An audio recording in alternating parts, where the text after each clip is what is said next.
하나님 말씀입니다. 요한계시록 12장 1절에서 6절까지 말씀입니다. 신약성경 410쪽에 있습니다.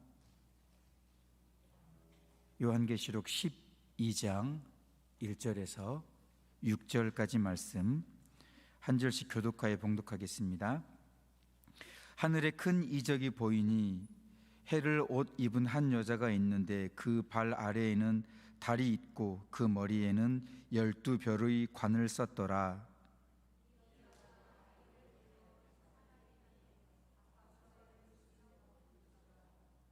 하늘에 또 다른 이적이 보이니 보라, 큰 붉은 용이 있어 머리가 7이요 뿔이 10이라. 그 여러 마리에 7 왕관이 있는데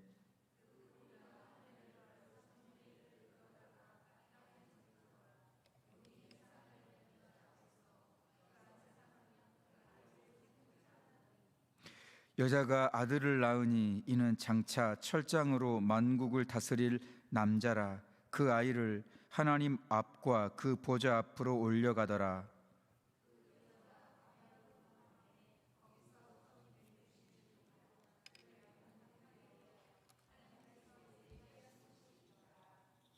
아멘. 얼마 전 1월 24일 토요일에 중고등부에서 주최한 리더십 트레이닝 프로그램 일부로 신의 악단이라는 영화 관람이 있었습니다. 저도 함께 관람할 수 있는 은혜가 있었고요. 영화 속에는 대략 한 6곡 정도의 찬양이 흘러나왔습니다. 대부분 찬양은 제가 익히 알고 있는 그런 찬양이었는데 그중 유독 한 곡이 귀에 쏙 들어왔습니다.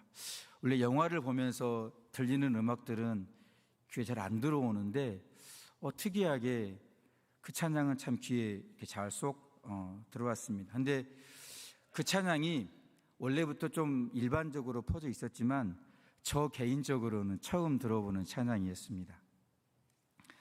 바로 그 찬양의 제목이 광야를 지나며 라는 찬양이었습니다. 찬양의 가사 일부를 제가 소개해드리면 이렇습니다. 일부를 소개해드리는 겁니다. 가사에 주님만 내 도움이 되시고 주님만 내 빛이 되시는, 주님만 내 친구 되시는 광야, 주님 손 놓고는 단 하루도 살 수 없는 곳 광야, 주께서 나를 사용하시려 나를 더 정결케 하시려 나를 택하여 보내신 그곳 광야, 성령이 내 영을 다시 태어나게 하는 곳 광야, 광야에 서 있네. 내 자아가 산산이 깨지고 높아지려 했던 내 꿈도 주님 앞에 내어놓고 오직 주님 뜻만 이루어지기를, 나를 통해 주님만 드러나시기를 광야를 지나며 기도합니다.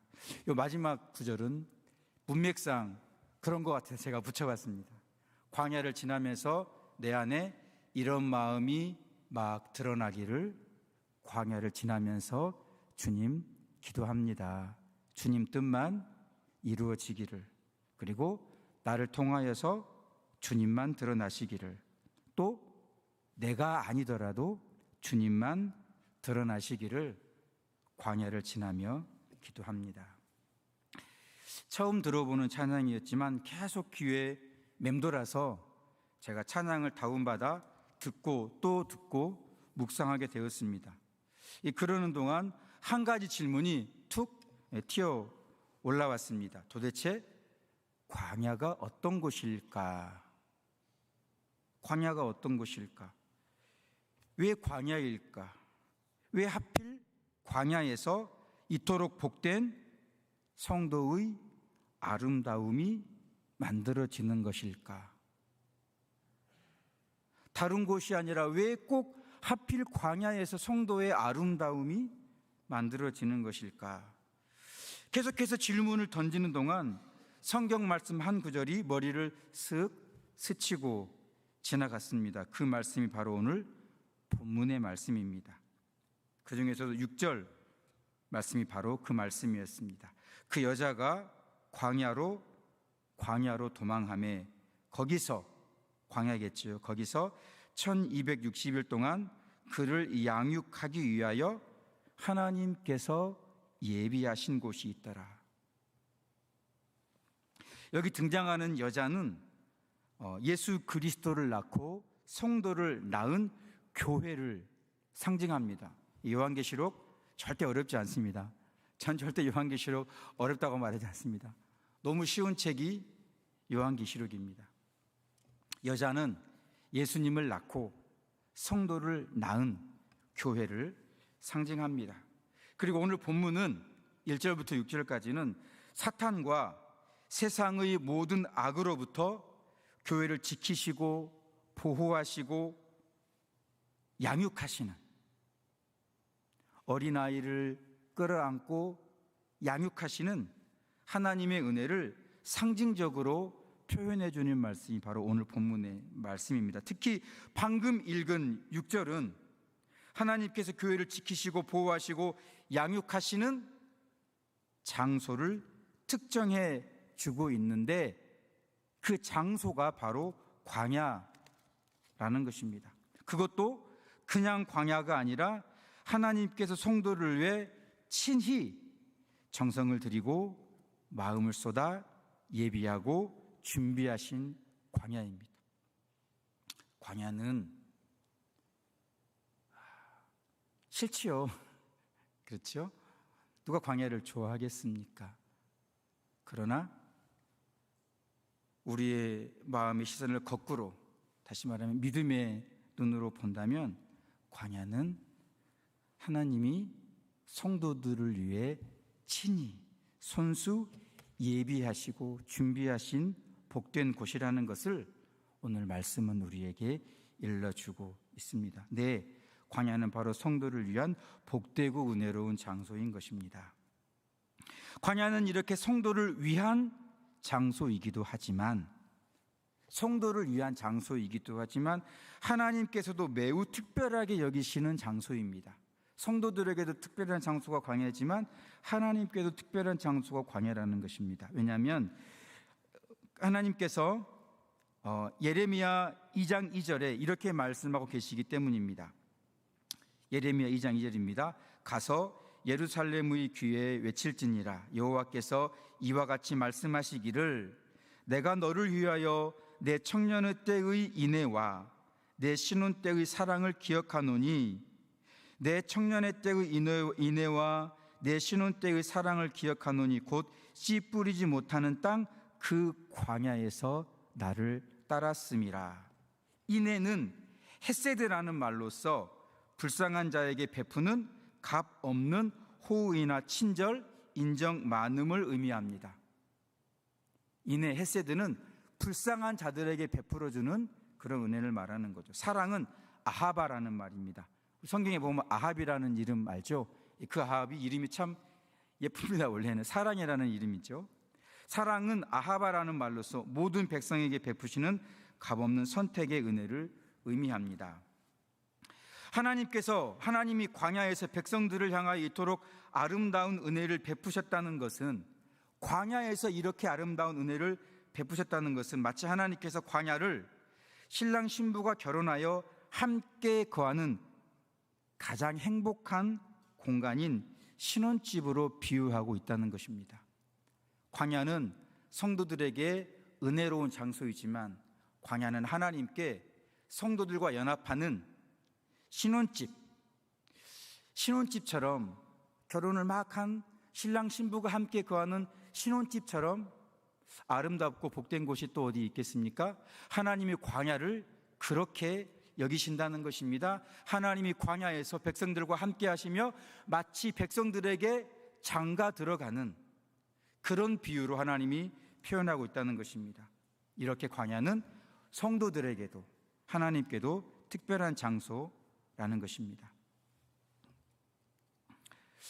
왜 그러면 하필 광야일까요? 광야가 이런 곳이라면, 특별한 곳이라면 왜 광야일까요?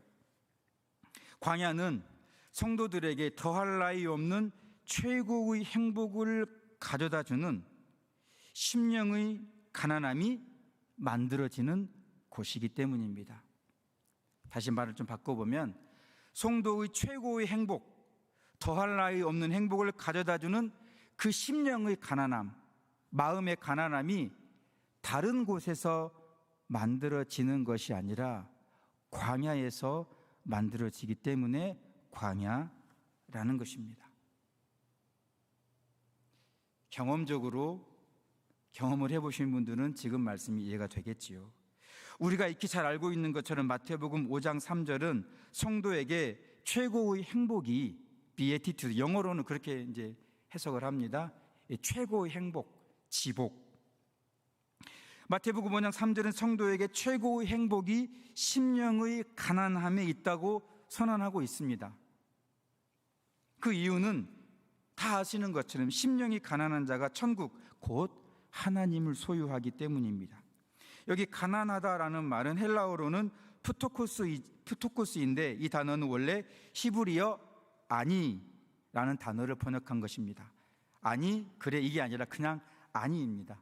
히브리어 말이 아니. 이 아니라는 단어를 헬라어로는 푸토코스로 번역하고 우리말로는 가난하다라고 번역합니다.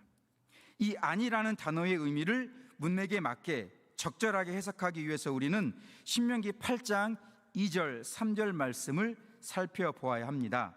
네 하나님 여호와께서 이 40년 동안에 너에게 광야 길을 걷게 하신 것을 기억하라. 하나님이 너에게 광야 길을 걷게 하신 것을 기억하라. 너희가 걸었던 광야가 아니라 하나님이 걷게 하셨던 광야를 기억하라. 이는 너를 낮추시며 너를 시험하사 네 마음이 어떠한지 그 명령을 지키는지 지키지 않은지 알아보려 하심이라. 또 너를 낮추시며 너를 줄이게 하시며 너도 알지 못하며 네 조상도 알지 못하던 만나를 내게 먹이신 것은 사람이 떡으로만 사는 것이 아니요 여호와 입에서 나오는 모든 말씀으로 사는 줄을 너희가 알게 하려 하심이니라.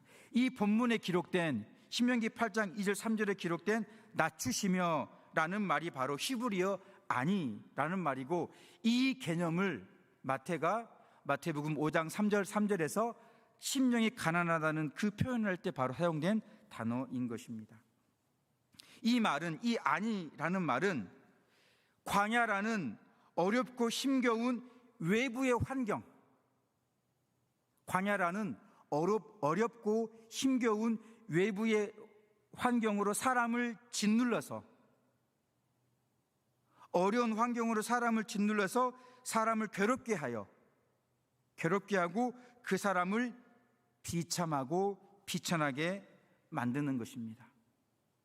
그런 외부적인 어려운 환경으로 짓누르고 괴롭게 하여 비참하고 비천하게 사람을 만든 다음에 그 사람을 낮추는 것입니다.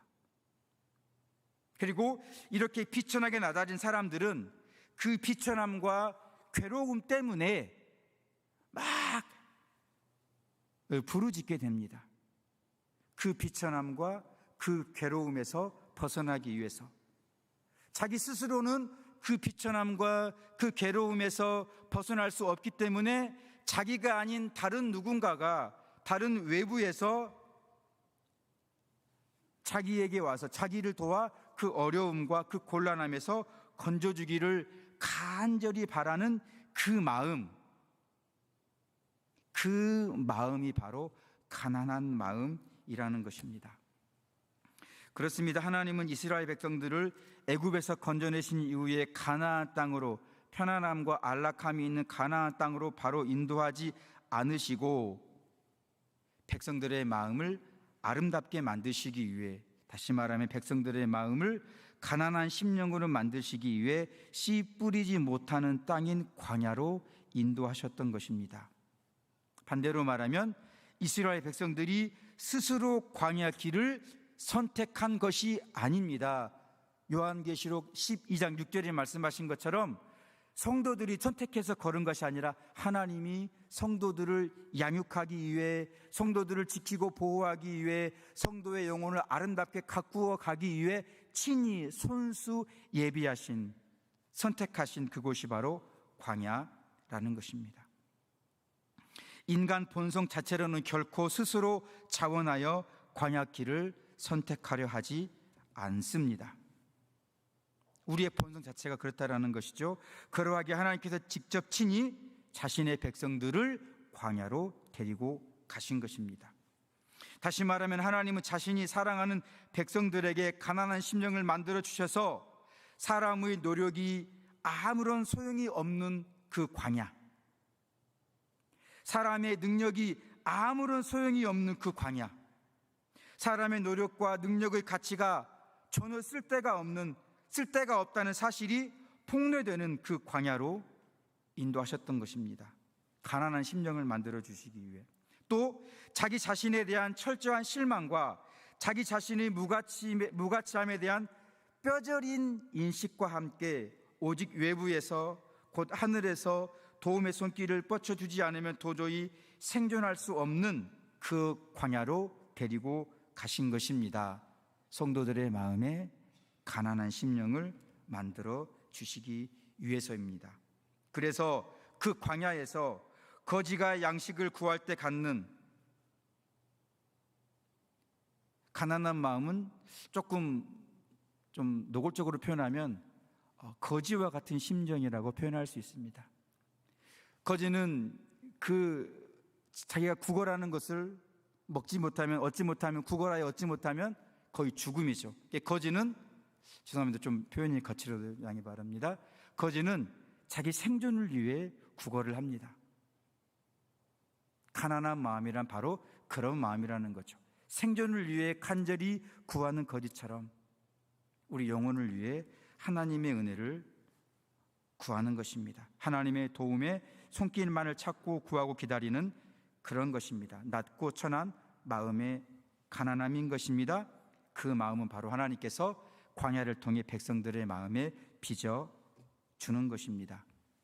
그래서인지 17세기 프랑스 수학자이자 기독교 신앙의 변증가였던 파스칼은 팡세라는 자신의 교훈집에서 이렇게 말하고 있습니다. 인간의 위대함은 자신이 비천하다는 것을 아는 데 있다. 사실 지금 파스칼이 한 이 말은 믿음이 없는 사람들은 절대 이해할 수 없는 말입니다. 믿음이 있는 사람들에게만 인간의 위대함은 자신이 비천하다는 것을 아는 데 있다라고 이해를 하게 되는 것입니다. 왜죠? 마태복음 5장 3절이 그렇게 기록하고 있기 때문입니다. 왜죠? 그런 사람들만 하나님 나라를 간절히 찾을 수밖에 없습니다. 그런 사람들만 하나님의 은혜를 간절히 거지와 같은 마음으로 구할 수밖에 없기 때문입니다. 그렇습니다. 하나님은 자신의 백성들에게 가장 복되고 아름다운 마음의 가난함을 만들어 주시기 위해서 광야로 인도하셨던 것입니다. 마음의 가난함과 반대되는 인간의 교만함만큼 이것을 거부하는 것이 없기 때문입니다. 인간의 교만함이란 하늘에서 내려오는 도움을 거지와 같은 심령으로 구하고 찾고 기다리는 것을 결코 허락하지 않기 때문입니다. 인간의 교만함은 사람의 심정에서 결코 그것을 허락하지 않습니다. 인간의 교만함은 하나님을 거지와 같은 말이 좀 그렇습니다. 그렇게 간절하고 애절한 마음으로 하나님을 찾도록 결코 허락하지 않습니다. 인간의 교만함은 절대 그렇지 않습니다. 그 교만함이 부서진 가난한 마음의 상태에 있어야만 그 은혜를 그렇게 간절하게 사모할 수 있는 것입니다. 그래서 하나님은 자신이 사랑했던 다윗을 사울의 핍박으로부터 지키고 보호하고 양육하시기 위해서 유대 광야로 보내셨던 것입니다. 시편의 주옥 같은 다윗의 시가 어디에서 나왔을까요? 평안하고 안락한 삶 속에서 나왔을까요? 시편의 그토록 아름다운 하나님을 향한 사랑과 하나님에 대한 사랑 고백은 다윗이 광야에서 사울을 피해 도망가던 시절에 기록된 것입니다. 하나님이 다윗을 사랑하셔서 다윗의 마음에 그 복되고 아름다운 마음을 주시기 위해 광야로 인도하셔서 광야에서 그렇게 만드셨기 때문에 다윗이 그렇게 정말 주옥 같은 시편을 쓸 수 있게 되었던 것입니다. 그 광야에서 다윗은 예레미야 2장 2절의 말씀처럼 낮아진 마음 곧 가난한 심령으로 주님만 내 도움이 되시고 주님만 내 빛이 되시며 주님만 내 친구 되시는 주님 손 놓고는 단 하루도 살 수 없네 라고 고백하며 청년 때의 인애와 신혼 때의 사랑을 하나님과 친밀하게 나눌 수 있었던 것입니다. 바로 그 광야에서 말입니다. 사랑하는 성도 여러분, 과거에 하나님은 이스라엘 백성들을 광야로 인도하셨습니다. 그리고 지금도 하나님은 자신의 백성들인 우리를 광야로 인도하고 계십니다. 그 광야는 어디일까요? 바로 십자가 아래입니다. 주님은 우리가 주님과 함께 십자가에 못 박히기를 원하시는 것입니다. 그곳이 우리의 심령을 가난하게 만드는 광야이기 때문입니다. 사도 바울도 갈라디아서 2장 20절에서 이렇게 고백하고 있지 않습니까? 내가 그리스도와 함께 십자가에 못 박혔나니, 내가 그리스도와 함께 십자가에 못 박혔나니, 그런즉 이제는 내가 사는 것이 아니요 오직 내 안에 그리스도께서 사시는 것이라. 내가 사는 것이 아닙니다. 내가 사는데 내 안에 그리스도께서 사시는 것입니다. 내 생각이 나를 살리고 내 생각이 나를 이끌고 내 의지와 내 감정이 나를 이끌어가는 것이 아니라 내 안에 계신 그리스도 예수께서 내 생각을 다듬어 가시고 내 감정을 가꾸어 가시고 내 의지에 힘을 불어넣어 주님 말씀에 순종하게 하는 삶을 살게 만든다는 것입니다.